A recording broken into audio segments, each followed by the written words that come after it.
Everyone, this is Kieran from MSK Physio.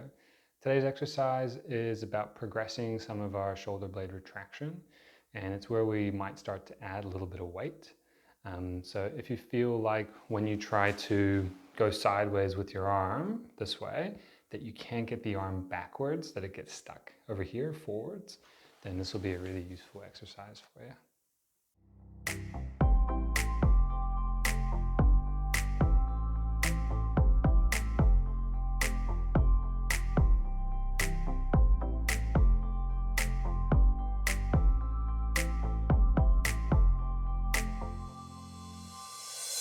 So when we're trying to get our arms overhead, we talked a little bit about in one of our other videos about how the shoulder blade is going to retract if we're going through abduction or trying to go sideways with our arm. The goal is the same though, right? If I'm trying to get up here, I could do it by going sideways. I could go a little bit here, a little bit here, here, and it's all slightly different combinations of movement. So we don't have to be too specific about activation patterns. We just have to say, okay, do you have ability through each of those alleyways or each of those pathways? So if I wanted to get up to here, I could do it this way, this way, this way, or this way. For some people though, this one, they lose the ability to get their arm back over here. So they have to get upwards by being in front this way. That's not a bad option, but what happens if that thing requires you to dodge something here, or you have to maneuver around something like that and you haven't got that range in your shoulder blade or your glenohumeral joint, this shoulder joint here. This is where this exercise comes in. So it's called prone tees. Basically, you're going to get yourself into a T shape and you're going to lay on your tummy and you're going to pull your arms away from the ground. So let's see what that looks like.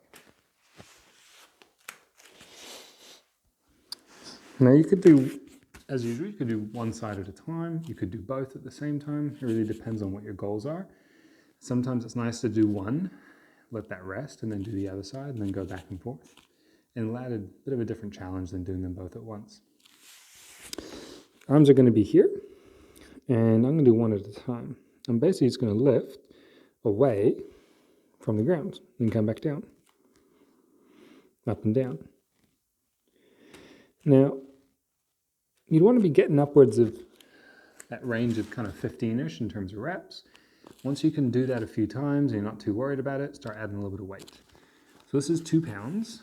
It's not a huge amount of weight, but this is a really long lever. And that just means that the weight's going to feel a lot heavier than it actually is.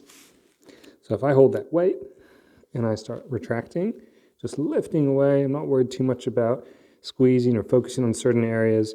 Just can I get the arm and the weight away from the ground, okay?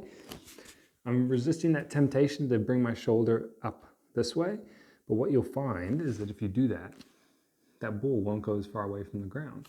So if I bring that shoulder blade up, that's as high as I can go. If I bring the shoulder blade down, I can get much higher. So by you working to try and get that ball as high as it can go, you'll just figure out different positions are better for that than others. But because the weight is so small, you shouldn't be injuring yourself doing this. If this feels painful, please stop. If this feels like things are getting worse as you do it, stop. Go to some of our easier exercises for shoulder blade retraction. And when you're feeling ready, you can add some weight and then start to progress that weight. And we do have some extra progressions for this exercise, which you can find in some of our other videos. If you like this video, then please hit like below. Otherwise, to check out more of our content in the future, you can subscribe to our channel by clicking our logo over here. And to check out our latest video, click up here.